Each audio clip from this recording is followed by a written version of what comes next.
Shalom Bapak Ibu, puji nama Tuhan, senang sekali kita dapat berjumpa kembali pada ibadah online hari ini. Sebelum kita memasuki ibadah kita, mari sama-sama kita berdoa. Tuhan, terima kasih buat sepanjang minggu ini, kami melihat bagaimana pertolongan Tuhan sungguh nyata dalam kehidupan kami. Terima kasih buat kebaikan-Mu Tuhan, kalau sebentar kami akan memulai ibadah kami, memohon penyertaan Tuhan dari ibadah dari awal hingga akhirnya. Kami bersyukur buat segala pertolongan Tuhan di dalam kehidupan kami, di dalam nama Tuhan Yesus. Amin. Saudara bersuka cita pada hari ini, mari kita mau memuji dan memuliakan nama Tuhan.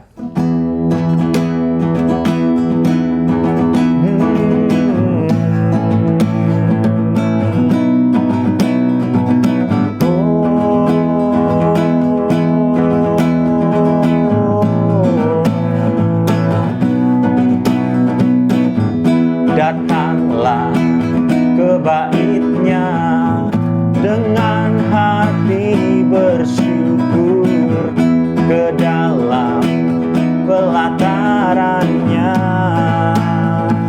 dengan hati bersuka rasakan dan lihatlah betapa baiknya Tuhan bagi yang berlindung padanya. Akan bersorak-sorai, akan bersorak-sorai, bersyukurlah kepada Tuhan, sebab Ia baik, bahwasanya untuk selamanya kasih setia-Nya. Bersyukurlah kepada Tuhan, sebab Ia baik, bahwasanya untuk selamanya kasih setia-Nya.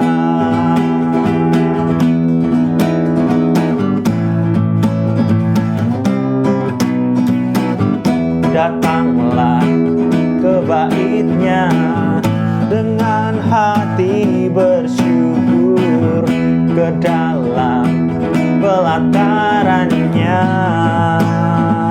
dengan hati bersuka rasakan dan lihatlah betapa baiknya Tuhan bagi yang berlindung padanya. Akan bersorak-sorai, akan bersorak-sorai, bersyukurlah kepada Tuhan, sebab Ia baik, bahwasanya untuk selamanya kasih setia-Nya. Bersyukurlah kepada Tuhan, sebab Ia baik, bahwasanya untuk selamanya kasih setia-Nya. Mari kita datang ke bait Tuhan.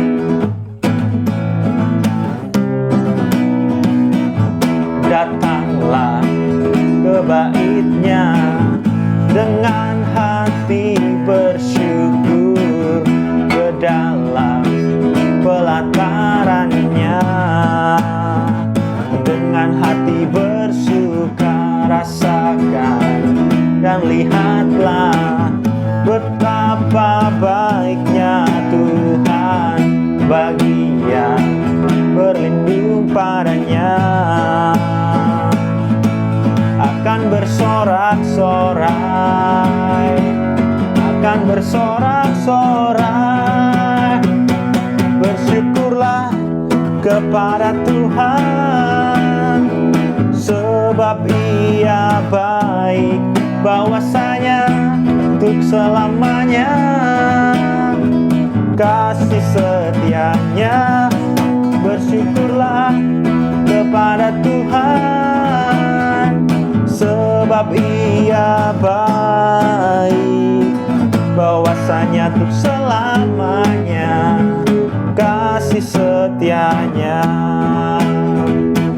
bahwasanya untuk selamanya selamanya, bahwasanya untuk selamanya, bahwasanya untuk selamanya kasih setianya. Bersyukurlah.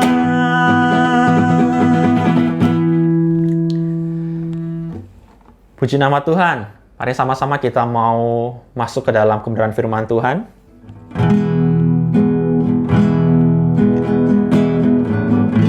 Terima kasih Yesus.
Hanya janji-Mu ku percayakan hidupku.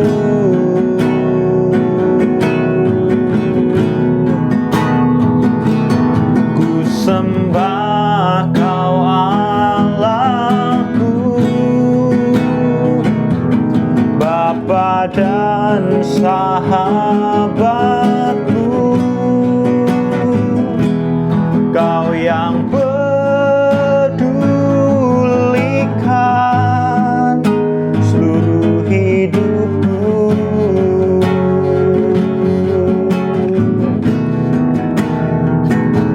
Walau lewati lembah, aku tak ditinggalkan. Yesus kekuatan di hidupku.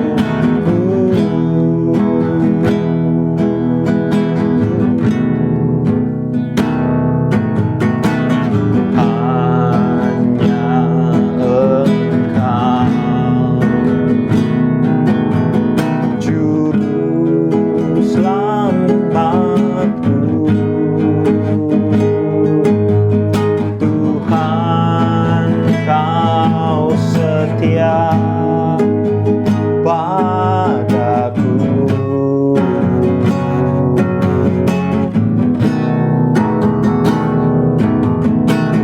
Ku yakini pertolongan-Mu takkan terlambat bagiku.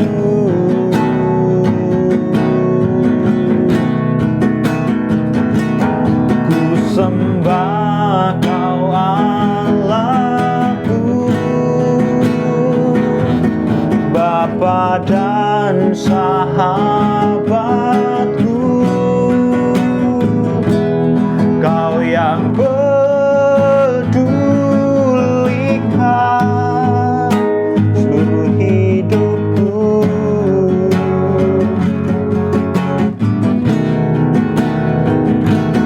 Walau lewati lembah, aku tak ditinggalkan.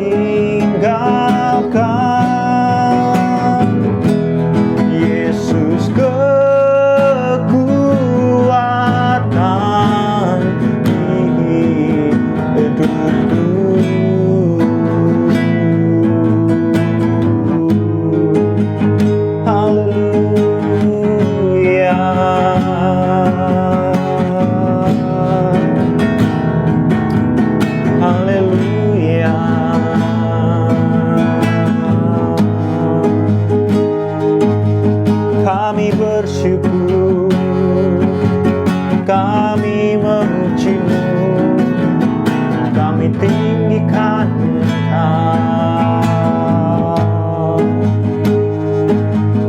Terima kasih Yesus. Haleluya.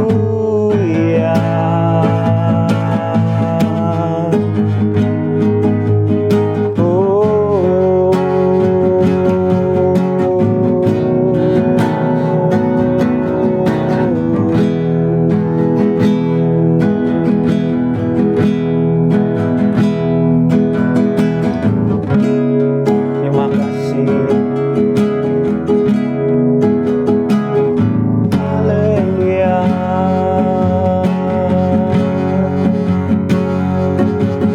Haleluya.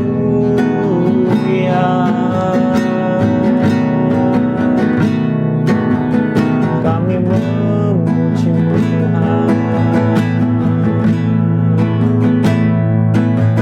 Kami menyembah Engkau. Haleluya.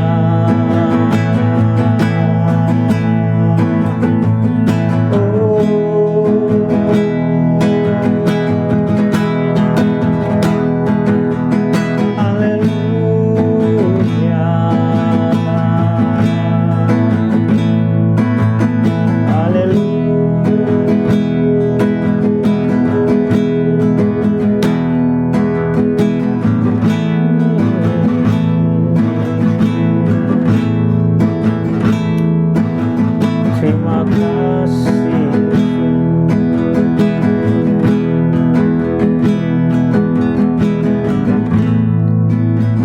Terima kasih Tuhan. Haleluya.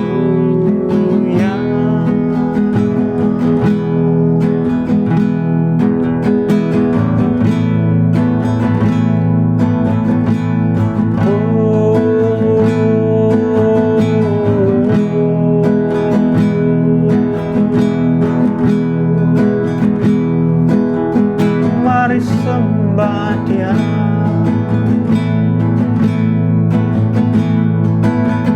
Mari tinggikan nama-Nya. Haleluya.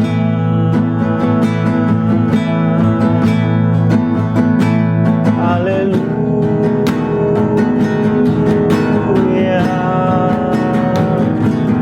Ku sembah Kau Allahku, Bapa dan sahabatku. Kau yang pedulikan seluruh hidupku.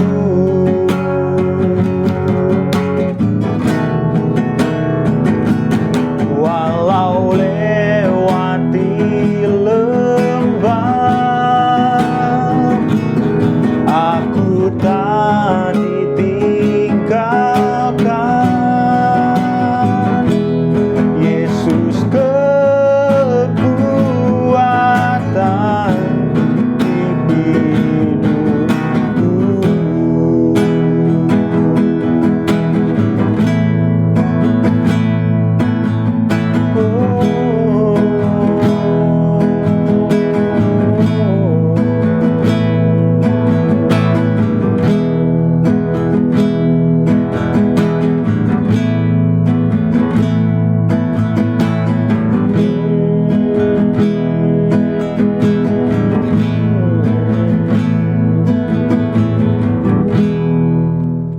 Shalom Bapak Ibu semua, selamat hari Minggu. Hari ini kita akan belajar untuk fokus pada kekuatan kita, pada kelebihan kita. Setiap orang punya kelebihan, punya kekurangan, punya kekuatan, punya kelemahan. Tapi hari ini saya pengen ajak kita semua, ayo kita belajar fokus pada kelebihan kita, kekuatan kita. Karena Tuhan itu pasti punya sebuah alasan kenapa Dia bentuk kita sedemikian rupa, sedemikian unik, lemah di satu bidang, kurang di satu bidang, tapi kita kuat di satu bidang yang lain. Ada alasan pasti di baliknya. Nah, hari ini kita akan belajar dari kisah orang Israel. Suatu ketika mereka melarikan diri ke pegunungan, mereka menabur di pegunungan, mereka berusaha untuk bertahan hidup dengan menanam gandum dan segala macamnya. Tapi setiap kali masa tuaian, musuh datang dan merampas semuanya. Orang Midian, orang Amalek menghabisi semua hasil tuaian mereka. Mereka hidup dalam kelaparan dan kekurangan begitu rupa. Tapi di tengah masalah itu, Tuhan panggil seseorang, Tuhan panggil Gideon untuk menyelamatkan orang Israel. Nah, masalahnya adalah pada waktu Gideon dipanggil, dia sendiri pun juga sedang ketakutan. Dia sendiri juga sedang kesusahan. Dia sendiri juga sedang kelaparan, sedang kekurangan. Dia sedang mengirit gandum di tempat pemerasan anggur. Kalau ngirit gandum itu kan harusnya di tempat gandum. Kalau tempat pemerasan anggur ya memang buat anggur.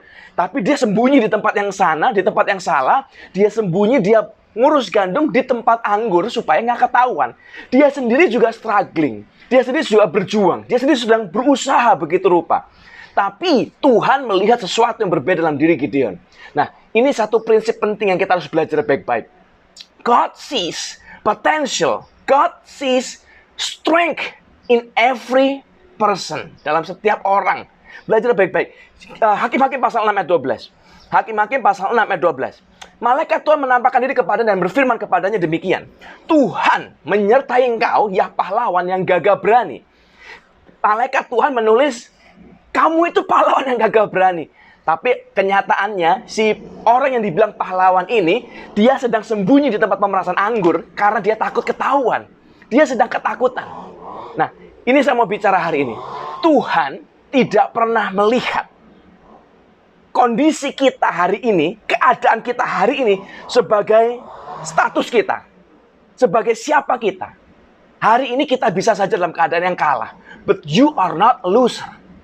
Hari ini kita bisa dalam keadaan yang jatuh. But you are not a failure. Kita bisa saja dalam keadaan yang terluka.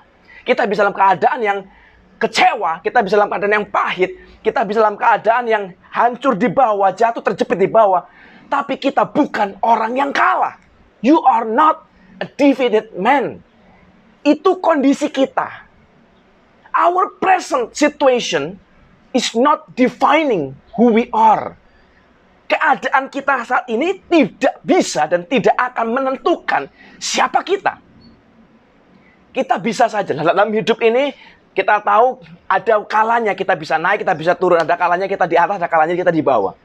Dalam perjalanan hidup kita bisa saja mengalami kesalahan, kejatuhan, kebangkrutan, kelemahan. Kita bisa saja mengalami kegagalan.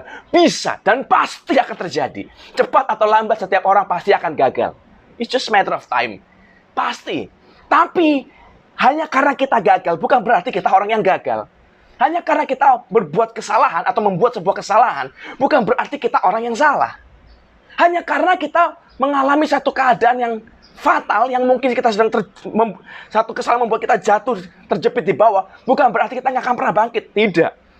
Present situation tidak akan pernah bisa dan jangan pernah membuat Anda percaya bahwa itu adalah diri Anda sesungguhnya. No.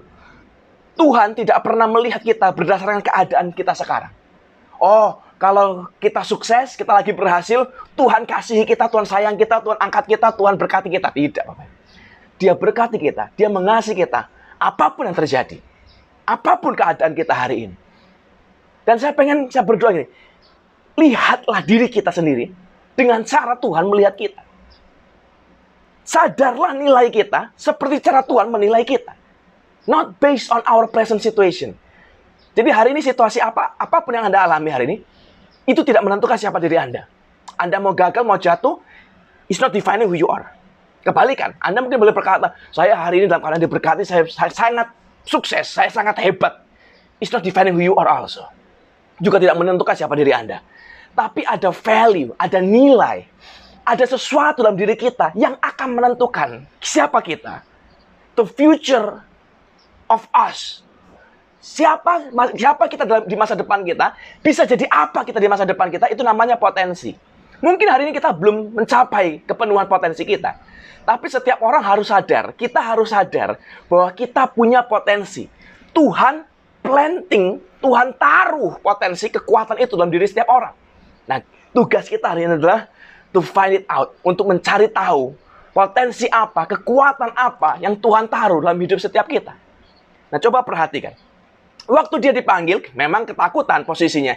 Dia mengirit gandum di tempat pemerasan anggur. Dia ketakutan, dia sembunyi. Tapi perhatikan ini. Waktu Tuhan panggil dia, "Hai Gideon, kau pahlawan yang gagah berani." Tuhan melihat potensinya, bukan present situation-nya. Nah, di tengah keadaan itu, Gideon dengan jujur, dia menjawab. Hakim-Hakim pasal 6 ayat 13. Dengan jujur, dia menjawab, malaikat Tuhan dia berkata ini. Jawab Gideon kepadanya, "Ah, Tuanku, jika Tuhan menyertai kami, mengapa semuanya itu menimpa kami? Di manakah segala perbuatan-perbuatan ajaib yang diceritakan oleh nenek moyang kami kepada kami ketika mereka berkata, bukankah Tuhan telah menuntun kita keluar dari Mesir? Tapi sekarang Tuhan membuang kami dan menyerahkan kami ke dalam cengkeraman orang Midian." Lalu berpalinglah Tuhan kepadanya dan berfirman, "Pergilah dengan kekuatanmu ini dan selamatkanlah orang Israel dari cengkeraman orang Midian. Bukankah aku mengutus engkau?" Tapi jawabnya kepadanya, "Ah, Tuanku, dengan apa akan kuselamatkan orang Israel? Ketahuilah, kaumku adalah yang paling kecil di antara suku Manasye, dan aku pun seorang yang paling muda di antara kaum keluargaku." Berfirmanlah Tuhan kepadanya, "Tetapi akulah yang menyertai engkau. Sebab itu engkau akan memukul kalah orang Midian itu sampai habis." Nah, perhatikan baik-baik Bapak Ibu. Dari pasal 6 ayat 12, pasal 6 ayat 13, Alkitab menulis, datanglah malaikat Tuhan, the angel of God, bicara kepada Gideon. Tapi ayat 14, berpalinglah Tuhan kepadanya dan berfirman. The angel ini, yang tadinya angel, sekarang berubah. Alkitab menulis, and the Lord look upon him and said. Di ayat 14, ada pergeseran. Bukan lagi malaikat yang berbicara, Tuhan yang bicara. Dan apa yang dia katakan? Dia berkata begini, "Pergilah dengan kekuatanmu, selamatkanlah orang Israel dari cengkeraman orang Midian. Bukankah aku mengutus engkau?" Dan perhatikan juga, di sepanjang pertanyaan ini, percakapan ini, Gideon berulang kali ngomong, Itu kan, wah, coba kalau Anda ngomong sama seorang, kepada pengerja lah, karyawan Anda misalnya, "Tolong dong beli kue di toko sebelah." Mana bisa beli di toko sebelah, mahal itu. Kita bilang, "Ya sudah, beli bakmi lah." Gendut lo ntar kalau makan bakmi terus. "Ya sudah, beli nasi goreng." Kolesterol ntar. Kita apain dia kira-kira? Diajak ngomong baik-baik, Tapi itu yang terjadi dengan Gideon. Jawaban yang dikeluarkan Gideon itu sangat natural, sangat jujur. Ya dia memang nggak percaya. "Tuhan, kalau memang kau sertai aku, kalau memang kau sertai orang Israel kami, kenapa terjadi? Kenapa kita sampai begini?" Nanti kita akan bahas itu. Kenapa Gideon bisa begitu rupa, dan kenapa Tuhan tidak ajar dia? Kenapa Tuhan tidak kutuk dia atau bakar dia sekalian? Tapi nanti kita belajar. Tapi saya pengen kita sadar dulu baik-baik. Betapa Tuhan itu sabar. Kasus yang serupa, mirip-mirip, Anda akan temukan dalam kasusnya Musa. Musa, pergilah menghadap Firaun. Tuhan, siapa aku? Aku itu berat lidah. Aku nggak bisa ngomong. Berangkat. Tuhan, jangan aku. Pergilah. Tuhan, Harun saja. Dia lebih pintar. Sampai akhirnya ditulis dalam kitab, Tuhan marah. Baru Musa ketakutan, dia berangkat. Dan kenapa? Kenapa Tuhan memilih orang bukan at their prime time? Bukan dalam keadaan masa jayanya mereka. Waktu mereka lagi powerful, mereka berkuasa, mereka lagi dalam keadaan di atas, dipilih. Tidak. Musa dipilih justru dalam keadaan dia dalam pelarian. 40 tahun di padang gurun. Jadi gembala kambing domba. Dipilih. Yusuf dipilih. Bukan dalam keadaan waktu dia jadi Perdana Menteri. Tapi dalam waktu dia keadaan masih jadi anak rumahan, anak papa, anak mama. Dia dipilih. Disertai 13 tahun lamanya sampai masuk penjara, sampai jadi budak dan segala macam. Tapi berhasil sampai terakhirnya. Murid-murid, rasul-rasul dipilih. Bukan pada waktu mereka sedang heboh dan jaya. Waktu mereka sedang nangkap ikan, gagal, nggak dapat ikan. Semalam-malaman mereka berusaha nggak dapat ikan. Dipanggil. Gideon sama. Gideon bukan dipanggil waktu dia jadi panglima Perdana Menteri. Waktu jadi tentara perang, tidak. Dia dipilih waktu sedang mengirit gandum di tempat pemerasan anggur, sedang sembunyi. Dipilih. Tuhan tidak melihat present situation-nya. Tuhan melihat potensinya. Nah, hari ini saya berdoa ini baik-baik, Bapak Ibu. Sadarlah, Anda punya potensi yang sangat besar untuk mencapai sesuatu dalam hidup ini. Tapi kadang-kadang, kita ini tanpa sadar lebih fokus pada kelemahan. Contoh, kalau Anda punya anak misalnya, Anda lihat buku rapotnya, buku sekolahnya, rapot mereka. Bahasa Inggris, 10. Melukis, 10. Olahraga, 10. Matematika, 3. Lalu Anda suruh mereka les. Les apa yang Anda kasih? Biasanya orang tua akan memilih les matematika. Kenapa? Karena dia lemah di situ. Jadi yang lemah yang difokuskan, yang lemah yang dikuatkan. Konsep yang berbeda itu diterapkan di tempat yang lebih maju. Kalau mereka tahu, oh matematikanya 3, menggambarnya 10, yang dilesin menggambar. Kenapa? Karena orang mengerti. Mereka mengerti bahwa hidup ini, kita nanti akan berhasil atau tidak hidup kita, itu bukan ditentukan dari nilai dari sebuah kertas, ijazah. Oh, matematika kita 10, kita berhasil. Tidak. Kita bisa berhasil waktu kita punya skill, kemampuan. Dan orang yang lebih advance, lebih maju, mereka akan fokus pada kelebihannya. Sudah jelas-jelas di depan mata, menggambarnya pintar. Kenapa nggak di mastering? Kenapa nggak diterusin, dihebatin lagi? Sudah tahu yang ini hebat. Di stop, kita fokus pada kelemahan. Dan apa yang terjadi? Anak kita stres. Anda stres, sama. Tapi ini yang terjadi, Bapak Ibu. Anak saya sendiri, saya pribadi, saya juga nggak bilang anak saya pintar banget, tidak.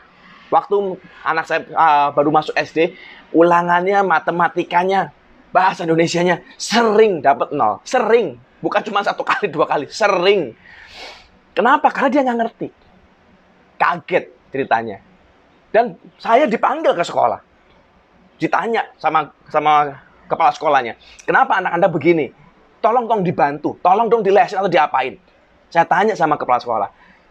Bu, memang dari semua pelajaran, anak saya masa semua 0 sih? Enggak, ada yang bagus. Yang mana? Inggris bagus. Sosial bagus. Lah ya sudah, kita fokusin di situ dong. Kalau memang anak saya nggak ngerti bahasa Indonesia, ya mungkin karena dia memang nggak paham. Kita tolonglah didampingin. Oke, kita beri dia spare time. Tapi bukan berarti yang dia advance, Inggrisnya, sosialnya dihilangkan, art and craft dihilangkan, dibuang, fokus terus bahasa Indonesia terus-terusan, atau matematika terus-terusan. Bukan itu. Saya memilih. Yang kamu hebat, ayo kita terusin. Yang kamu kurang, kita ambil waktu lah. Kita spare. Nggak usah panjang lebar, nggak usah banyak banget. Nggak usah sepanjang harimu untuk ngurusin kelemahanmu. Kita ambil waktu lah. Setengah jam mungkin. Saya akan bantu kamu. Ayo kita belajar. Kita ngomong bahasa Indonesia. Kita bercakap-cakap bahasa Indonesia. Belajar matematika. Belajar hitung-hitungan. Hasilnya hari ini bagus semuanya. Anak saya nilainya bagus. Dia nggak pernah dapat sampai jelek, sampai 5, 6, nggak pernah. Kenapa? Saya nggak bilang anak saya sempurna dan pintar. Tidak. Dia seperti semua anak yang lain. Tapi saya memilih untuk fokus pada kekuatannya. Saya kepingin anak saya tidak fokus dengan kelemahannya. Kenapa, Dad, aku nggak bisa matematika? Kenapa orang lain pintar, kok aku bodoh? Kenapa orang lain hebat, aku enggak? No. Semua orang spesial. Semua orang istimewa. And teach them to realize that. Untuk menyadari itu. Hari ini saya pengen ajak kita semua, Bapak Ibu. Kalau Anda punya keluarga, Anda punya anak istri. Ini saya mau ajak Anda lakukan. Kita ini tanpa sadar mudah menaruh label pada seseorang. Oh, anak yang pertama hebat, pintar, nurut. Anak kedua nakal. Oh, anak pertama sekolahnya hebat, pintar. Yang kedua males. Kita mudah dan gampang untuk terpengaruh menaruh label kepada mereka. Don't. Ini saya mau ajak kita lakukan. Taruhlah label kepada setiap orang dalam rumahmu. 10. Perfect number. 10. Kenapa? Karena setiap orang sempurna. Tidak ada di antara kita yang gagal. Kita ini bukan produk gagal. Kita ciptaan yang sempurna serupa dengan gambaran Tuhan. Problemnya adalah di mana kita ketemu nilai 10 sempurnanya itu di bidang yang harus kita cari. Itu tugas kita sebagai orang tua. Anak kita sempurna, anak kita 10. Istri kita 10, suami kita 10. Tapi 10-nya di mana? Kalau Anda cuma lihat kelemahannya, Anda akan bilang, suamiku pembohong, suamiku kurang ajar, suamiku pemalas, begini-begitu, dan segala macam. Anda nggak akan pernah lihat 10-nya. Tapi waktu Anda memutuskan, suamiku 10, istriku 10, anakku 10. Baru setelah itu kita mulai fokus, melihat, menyadari, memisahkan. Ternyata suamiku 10 dalam bidang mechanical mungkin, dalam bidang olahraga mungkin, dalam bidang komputer mungkin, designing mungkin. Jadi kalau mereka ini 10 dalam bidang designing, mereka 10 dalam bidang-bidang yang bekerja dengan tangan, lalu Anda suruh dia bekerja dengan mulut di kantoran, harus presentasi, ya gagal Bapak Ibu. Stres semua, mereka stres, Anda stres, semua stres. Kalau anak kita 10 dalam bidang designing, mereka suka art and craft, Anda suruh mereka berenang, ya kelelep. Jadi hanya karena mereka tidak bisa satu bidang, bukan berarti mereka gagal. Ingat ini, our present situation will not defining who we are. Anak kita gagal, nggak apa-apa. Mereka bisa gagal dan boleh gagal, dan pasti juga akan gagal suatu ketika. Dalam bidang tertentu, dalam hidup ini. Tapi jangan fokus pada kelemahan dan kegagalan itu. Fokuslah pada kekuatan. Everybody is a 10. Everybody is a star. Semua orang hebat. Dan kalau Anda, orang tua yang hebat, it's your job to find out. Untuk mencari tahu di mana kelebihan mereka dan kekuatan mereka. Jadi jangan cuma judging. Jangan cuma kasih label jahat, males, nakal. Semua anak itu produk dari kita. Kalau anak-anak nakal, berarti Anda yang nggak becus. Kalau anak kita nggak karuan, dikasih tahu nggak bisa, berarti Anda nggak bisa dipercaya. Kalau anak kita pemberontak, berarti Anda memang nggak pernah taat. Anda tidak pernah menunjukkan nilai, dan Anda nggak pernah menunjukkan example sebuah ketaatan.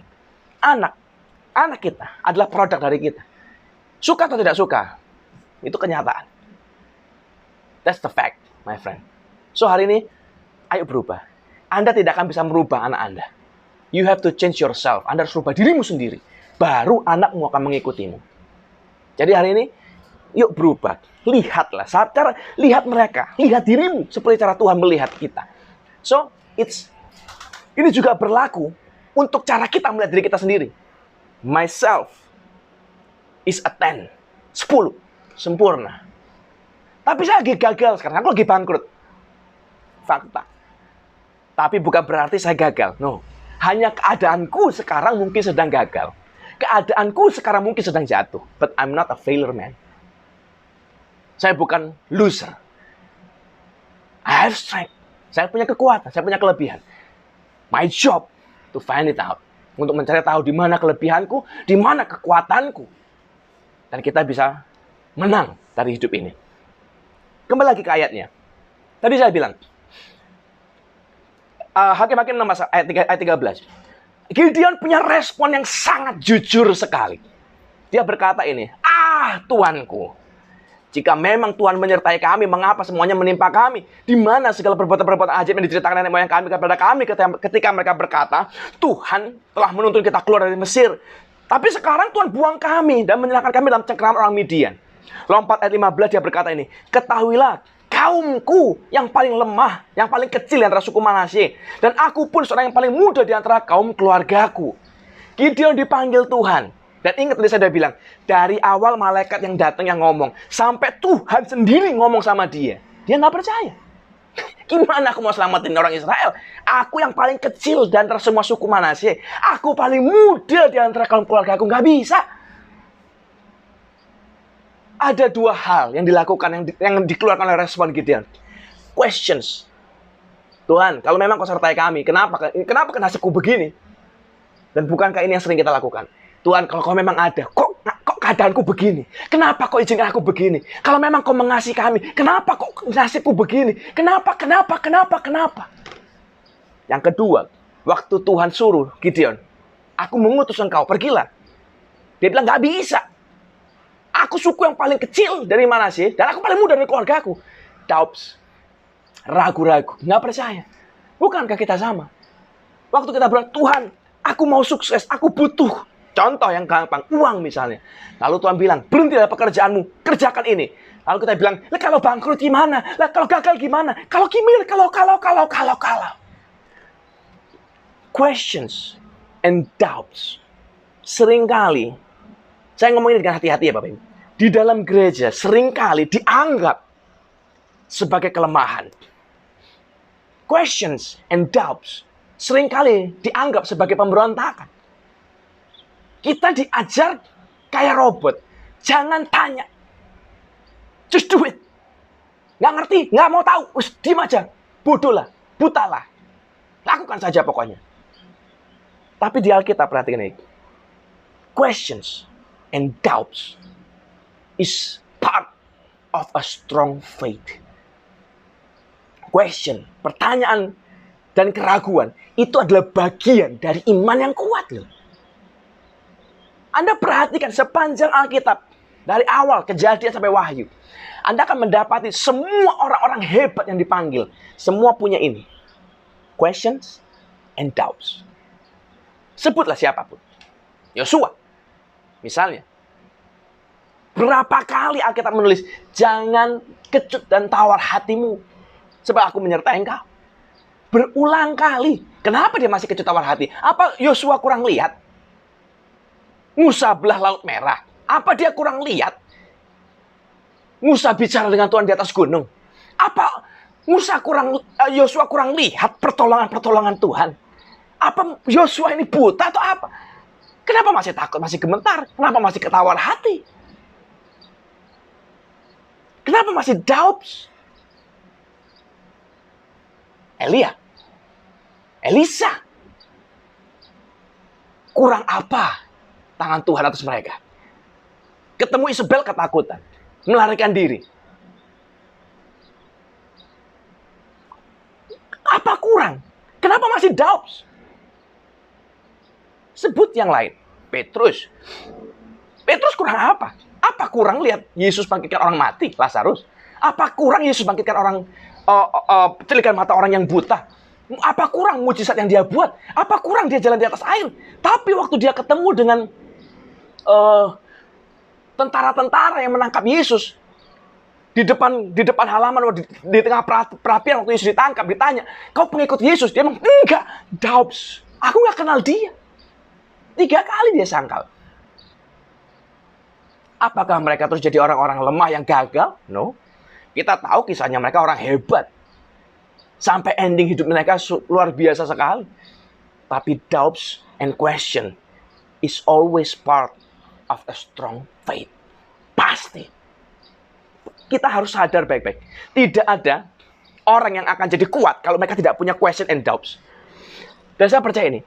Sepanjang Yesus pelayanan di dunia ini, selama 30 tahun itu, Yesus tidak pernah kepingin orang ikut dia begitu rupa cepat, gampangan. Enggak. Tuhan tidak pernah ajar kita to have faith in the dark. Buta, pokoknya ikut. Saya pribadi bilang ya, pokoknya itu kata filsafat iblis loh. Yesus nggak pernah, pokoknya ikut, pokoknya, nggak ada. Pokoknya selamat, pokoknya masuk surga, nggak ada Bapak Ibu. Tuhan kita nggak pernah ngajarin faith in the dark. Tuhan kita nggak ngajarin blind faith. Tapi Tuhan kita mengajar, Alkitab kita mengajar, for us to have faith in the light. Iman yang terang, yang mengerti, yang sungguh-sungguh. Dan saya mau ngomong ini dengan hati-hati. Hidup ini, life challenge-nya sangat real. Tantangan hidup kita itu, masalah kita, pergumulan kita itu sangat nyata. Bukan guyonan, ini bukan halusinasi. Real. Masalah kita sangat real. Jangan dipikir jadi orang Kristen nggak punya masalah. Banyak masalah kita. Dan saya mau bilang ini. Hanya karena Anda dengar firman, tidak mungkin tidak bisa tiba-tiba Anda terus taat, hilang keraguan, hadapi hidup ini dengan senyuman. Nggak bisa. Hanya karena Anda berdoa, terus tiba-tiba, wah, aku nggak takut menghadapi apa dalam hidup ini. Nggak bisa. Hanya karena Anda percaya, lalu tiba-tiba, Nggak ada lagi keraguan. Nggak bisa. Faktanya banyak. Dan jujurlah dengan diri kita. Kita pernah ragu nggak sih? Kalau saya jangan tanya. Pernah dan sering. Dan saya tidak malu mengakui ini. Kenapa? Because I'm not perfect.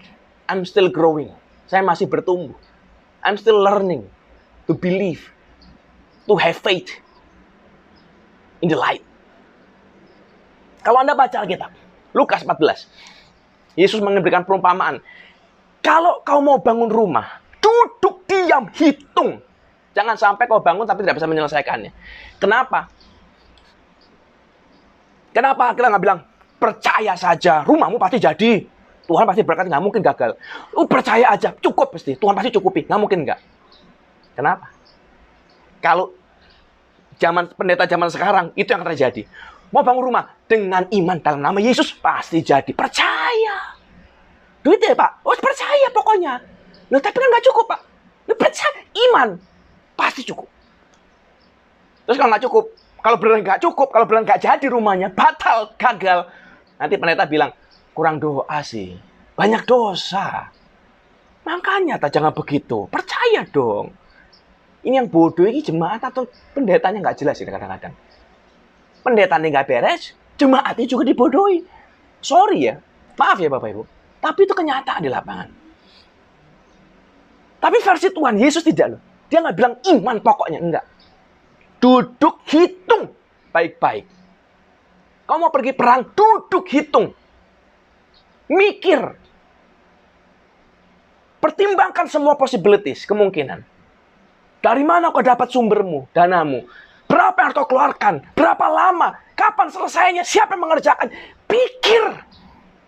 Jangan iman buta. Bagian lain dalam Alkitab kita, Matius 13. Alkitab menulis tentang seorang penabur benih. Ada yang jatuh di tanah yang berbatu, ada yang jatuh di semak duri, ada yang jatuh di tanah yang subur. Dan Alkitab menulis, yang jatuh di semak berduri, dia tumbuh lalu terjepit mati. Ada yang yang jatuh di tanah berbatu, dia tumbuh tapi mati layu karena tanahnya tanah batu. Akarnya nggak bisa masuk dalam tanah, nggak kuat.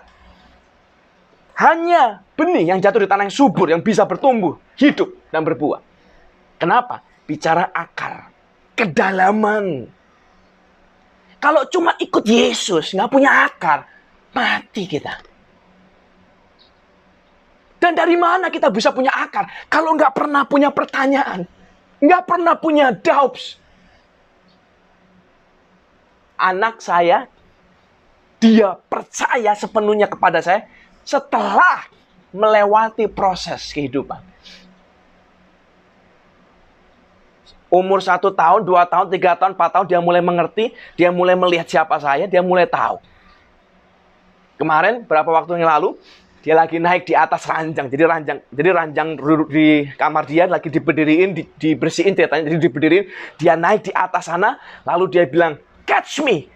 Dia mau loncat. Lah, saya ini baru masuk kamarnya. Posisiku ini belum siap. Saya kan kaget ya, dulu ada anak di atas ranjang. Tiba-tiba dia bilang, catch me. Terus dia loncat. Pertanyaannya, kenapa dia loncat? Kenapa dia nggak bilang, udah siap belum? Aku itu sampai 3 ya. Hati-hati loh, jangan sampai copot loh, jangan sampai salah loh, jangan sampai selip. Dia nggak nanya. Dia cuma lihat, wah ada dead. That's it. Loncat. Masalah siap nggak siap, bisa nggak bisa, bagi dia pasti bisa. Because I believe in you. Kenapa kau believe? Kenapa dia percaya? Karena waktu membuktikannya. Seumur hidup dia di dunia ini, belum pernah sekalipun dia lompat dari atas ranjang, dari atas lemari, dari atas meja. Belum pernah sekalipun gagal kutangkap sampai hari ini. Karenanya dia percaya. Tapi apakah awal pertama, waktu pertama kali dia naik ke atas meja loncat, apakah dia percaya? Enggak, Bapak Ibu. Waktu dia naik pertama, saya bilang, loncat. Saat itu justru karena saya siap banget. Memang sengaja. Saya siap-siap. Fokusku kuat. Fokusku kayak laser. Loncat. Dia nggak mau. I'm scared. Loh, kenapa? I'm here. Loncat. Ku tangkap kamu. No. Aku takut. Nanti kalau salah, kalau jatuh gimana? Nggak bakal. Ku tangkap. percobaan pertama itu panjang lebar. Ngomong, berdebat, ngomong, bernegosiasi. Panjang lebar. Kenapa? Questions and doubts. Tapi begitu sekali itu lewat, dia loncat, ku tangkep. Selesai sudah.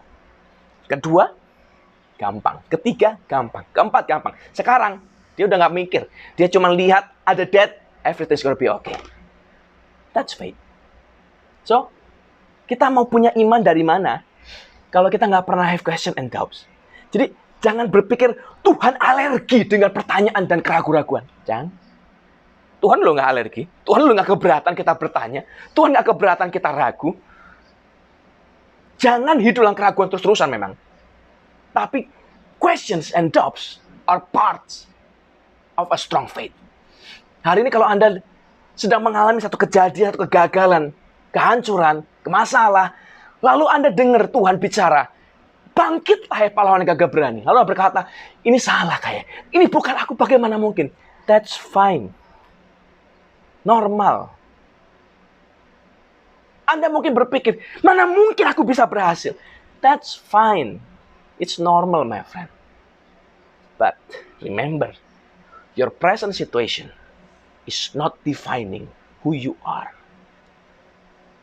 Jangan hidup karena keadaanmu sekarang ini. Hiduplah dengan destiny, dengan panggilan yang Tuhan beri dalam hidupmu. Dan setiap kita, ingat baik-baik, setiap Anda dan saya, kita bukan produk gagal. Kita adalah produk sempurna, serupa dengan gambaran Tuhan. So the hardest part of life is to find out, adalah mencari tahu di mana panggilan kita, di mana kekuatan kita, di mana kelebihan kita. Selebihnya, kita berjalan dengan Tuhan. Even kita punya questions and doubts, it's okay. Move on. Waktu kita berjalan, dengan waktu, kita punya root, deep, akar kedalaman, pengetahuan, pengenalan dengan Tuhan, makin ngerti, makin bertumbuh, makin dewasa, kita makin kuat. Strong faith. Nggak ada orang dari awal iman terus jadi kuat, nggak ada. Makanya Alkitab menulis, iman itu sebesar, kalau kau punya iman sebesar biji sesawi saja, kau cukup untuk memindahkan gunung.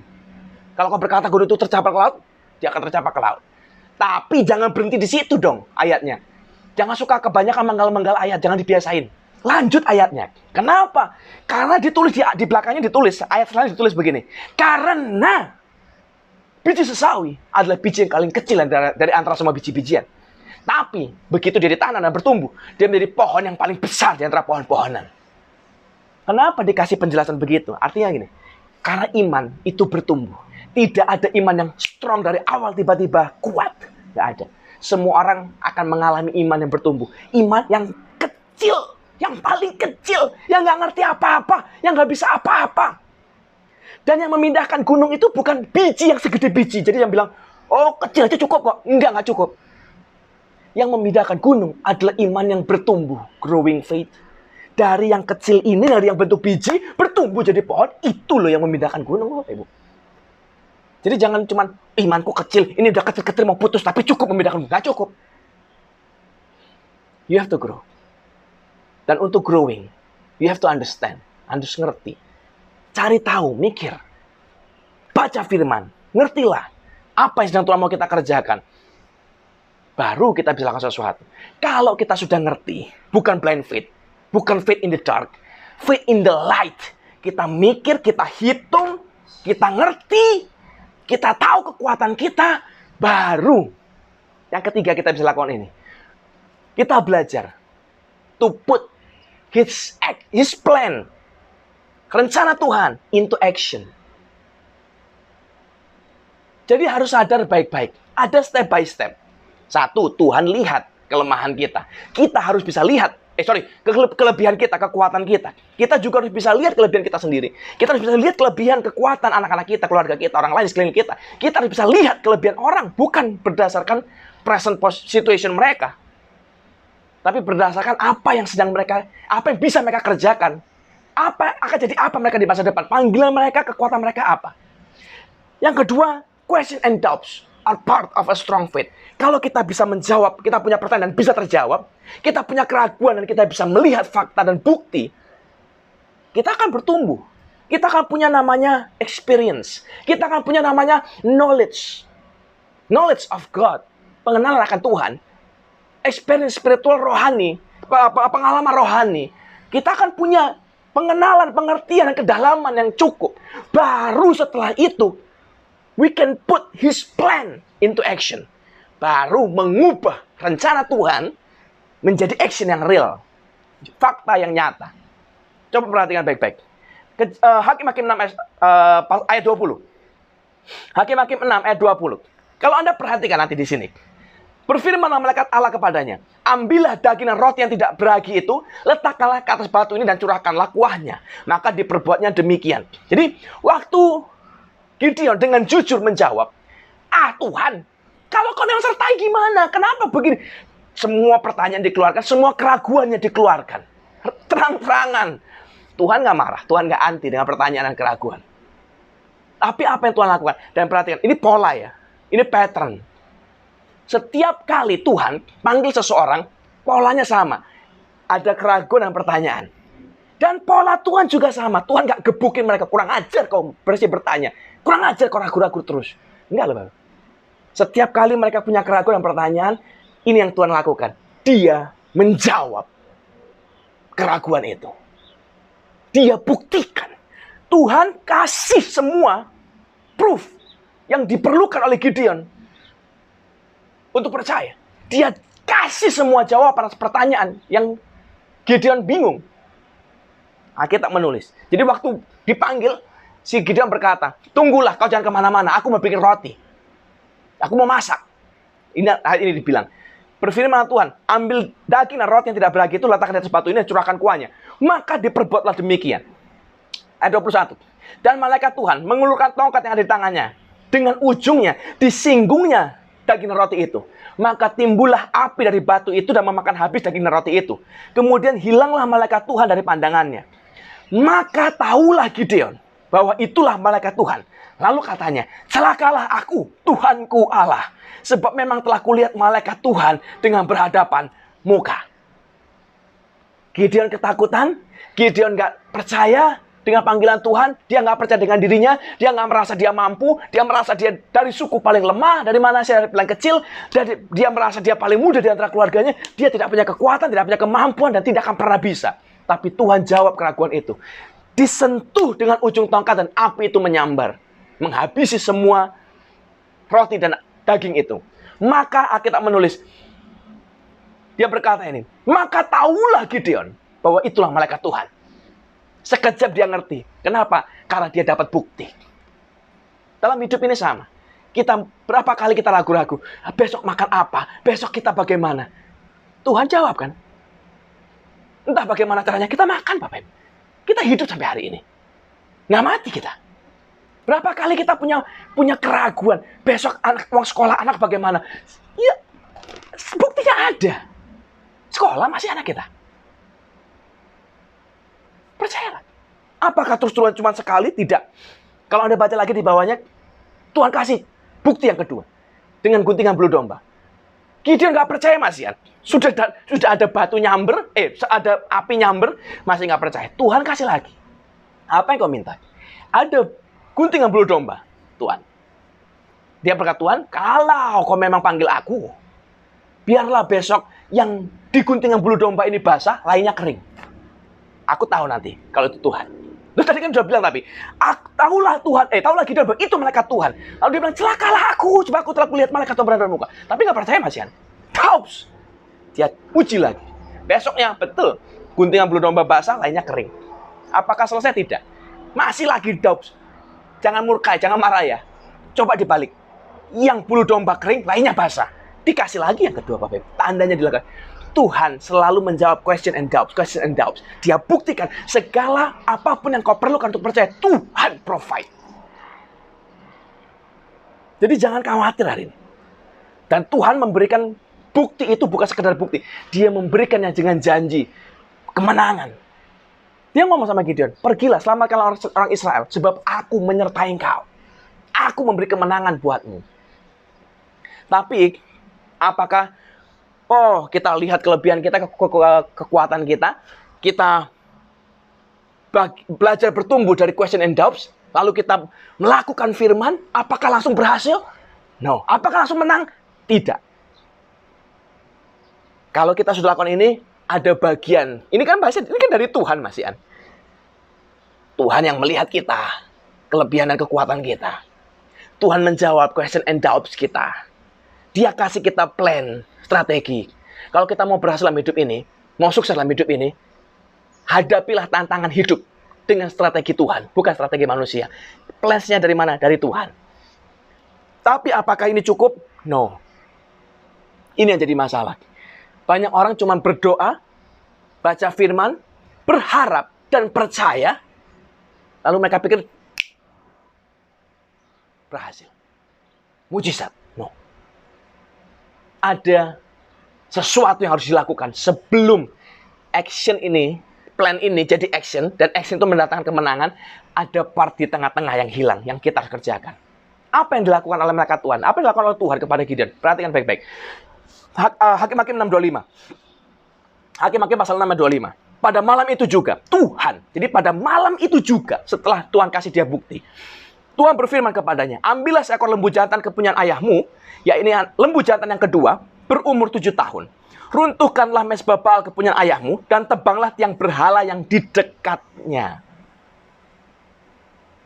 Begitu Tuhan panggil, Tuhan kasih panjang lebar, bukti segala macam. Tuhan nggak bilang, nah sekarang pergilah, peranglah. Enggak, Bapak Ibu.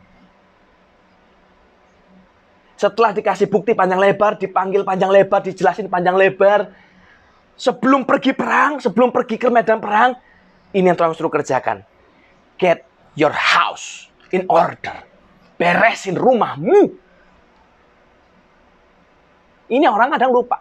Rumahnya sendiri berantakan, terus dia pergi perang. Ini rusak, Bapak Ibu. Rumah Gideon ini lagi nggak karuan. Tadi saya di awal sudah bilang, hari itu orang Israel sedang ada di pegunungan melarikan diri. Ketakutan dari musuh. Dalam kehancuran, dalam kelaparan dan kekurangan. Kenapa? Karena Alkitab menulis, itu upah dari ketidaktaatan mereka. Karena mereka menyembah berhala. Termasuk Gideon dan orang tua Gideon. Tapi hari itu, waktu Gideon dipanggil Tuhan, Tuhan perintahkan dia ini. Hancurkan semua penyembah berhala itu. Habisi semuanya.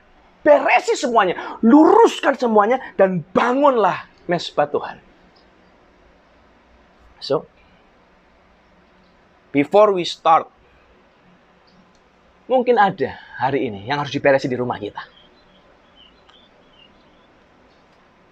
Tugu-tugu berhala mungkin. Kita mungkin sudah tidak lagi mencari Tuhan. Kita sudah tidak lagi menempatkan Tuhan di tempat yang pertama. Mungkin kita yang kita taruh pertama sekarang mungkin sudah bukan Tuhan lagi. Orang mungkin. Donatur kita, investor kita, bos kita. Penyembahan berhala yang lain, selfishness, egoisme kita. Kita nggak mau tahu istri kita ngapain, suami kita ngapain, anak kita ngapain. Yang aku tahu pokoknya aku dapat apa. Egois. Keras hati. Jahat, nggak care. Anak nggak pernah diurus. Istri nggak pernah diurus. Suami nggak pernah diurus. Dan saya percaya gini. Semua orang punya 1001 alasan pasti untuk membenarkan dirinya. Aku sibuk, aku kerja dari pagi sampai malam. Bla bla bla bla bla. Dan biasanya mereka juga punya alasan. Aku kerja mati-matian bantu Tuhan karena aku mengasihi mereka. Bohong. If you love them, you spare time. If you love someone, you spare time. Kalau Anda cinta seseorang, coba bayangkan, ingat lagi baik-baik waktu Anda pacaran. Kalau Anda cinta seseorang, Anda pasti kepingin ngobrol, ketemu. Mana ada orang, aku cinta mati, tapi aku nggak pengen ketemu, aku mau kerja. Mana ada? Be honest lah. Hari ini mungkin kita perlu hancurkan itu semua. Dan mulai bangun mezbah baru. Mezbah pengampunan. Mezbah kasih. Mezbah doa. Mulai doa lagi. Mulai cari Tuhan lagi. Ampuni istrimu, ampuni anakmu, ampuni suamimu, ampuni orang tuamu. Love them. Nggak usah jauh-jauh. Love itu bukan feeling. Love is a deed. Action. Kasihi mereka. Ucapkan, I love you. Saya tahu nggak gampang. Tapi yang susah bukan berarti mustahil. Bisa kok dilakukan. Jadi sebelum kau pergi perang, sebelum bayanganmu panjang, oh aku akan pergi berperang melawan Midian dan Amalek, lalu aku akan menang, meraih kemenangan, jadi pulang jadi pahlawan. Stop. Stop dreaming. Get your house in order first. Beresin rumahmu dulu, baru ngurusi perang. Jangan mikir, aku akan kerja, bisnis A, B, C, D, sukses, kaya raya, diberkati. Stop dreaming. Beresin rumahmu dulu. Kalau rumahmu beres, yang lain beres. Perhatikan polanya. Yang kedua, setelah rumahmu beres, baru Alkitab menulis, pergilah sekarang berperang. Baru kita pergi perang karena kita tahu Tuhan yang berperang ganti kita. Alkitab tadi menulis, Gideon ketakutan, aku adalah suku yang paling kecil dari suku Manasye dan aku paling muda di antara keluargaku. Tapi waktu Tuhan suruh, entah bagaimana Alkitab menulis, coba nanti Anda baca ya. Entah bagaimana, nggak dijelasin secara detail, dia berhasil mengumpulkan 32.000 pasukan. Hebat loh Bapak Ibu. 32.000 pasukan tiba-tiba hanya dalam hitungan hari. Tapi Tuhan berkata, kebanyakan. Karena bukan kau yang berperang, tapi aku gantimu.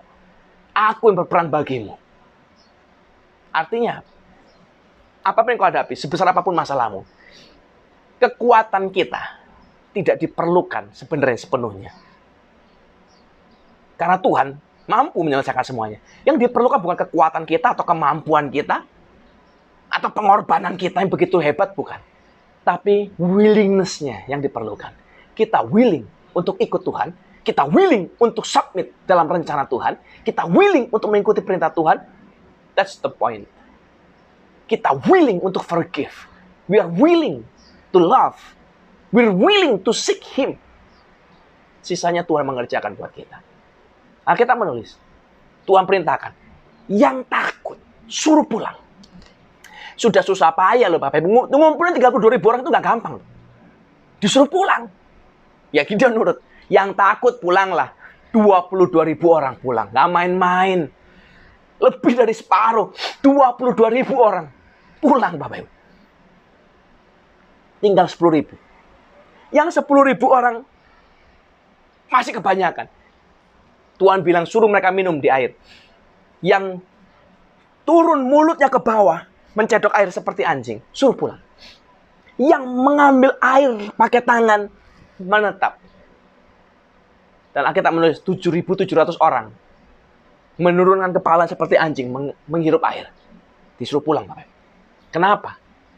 Bayangkan, di tengah tekanan berat, mental, berhadapan dengan musuh yang begitu hebatnya, semua bisa berubah. Ketakutan pasti. Figur dan postur kita juga berubah. Kalau Anda lagi dalam keadaan confidence, kenapa orang kalau menang lomba selalu angkat tangan victory, tangan diangkat, itu tanda victory. Kenapa? Karena mereka menang, karena mereka yakin, mereka proud. Tapi kalau Anda pernah mengalami satu kejadian, Anda sedang tertekan, terintimidasi, ketakutan, boro-boro angkat tangan, kita mau nengadah kepala aja enggak, kita nunduk karena kita takut. Kita kecewa, kita pahit, kita lemah, kita sedang patah semangat, kita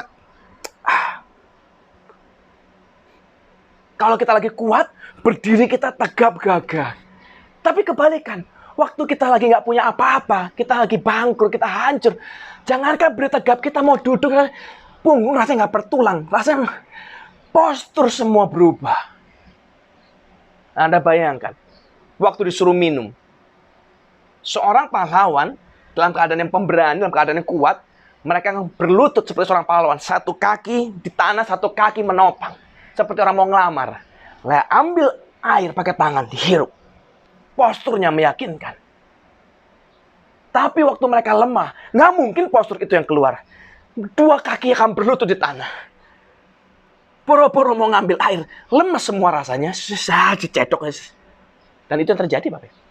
Kenapa mereka ketakutan begitu rupa? Ini yang terjadi. Hakim-Hakim 7:12. Adapun orang Midian dan orang Amalek, dan semua orang dari sebelah timur itu bergelimpangan di lembah itu seperti belalang banyaknya, dan unta mereka tidak terhitung seperti pasir di tepi laut banyaknya. Nggak kehitung, banyak. Pasukannya Gideon itu terhitung. 32.000 banyak, tapi terhitung. Ini nggak kehitung. Sudah kayak belalang. Untanya aja udah nggak kehitung, kayak pasir di laut, di tepi laut katanya. Saking banyaknya. Tapi perhatikan ini. Musuh Anda mau sehebat apapun, masalah Anda mau sebesar apapun, kalau Tuhan menyertai kita, kita lebih daripada pemenang.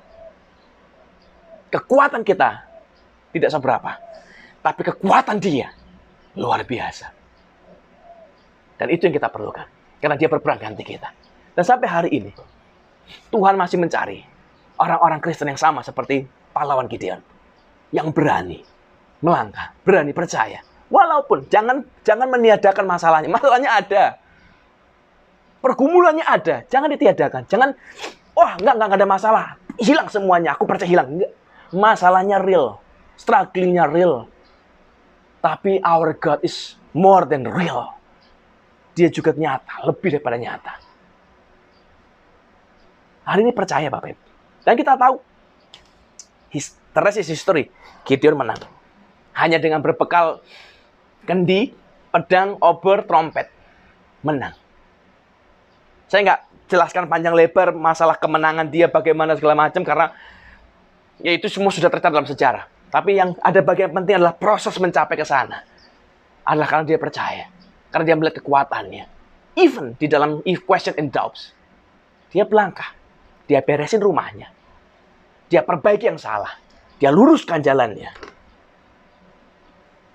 Dan sepanjang sejarah Alkitab juga mencatat. Murid-murid Yesus, murid-murid Yesus, 12 orang. Dia dipanggil, mereka dipanggil juga bukan dalam keadaan yang hebat.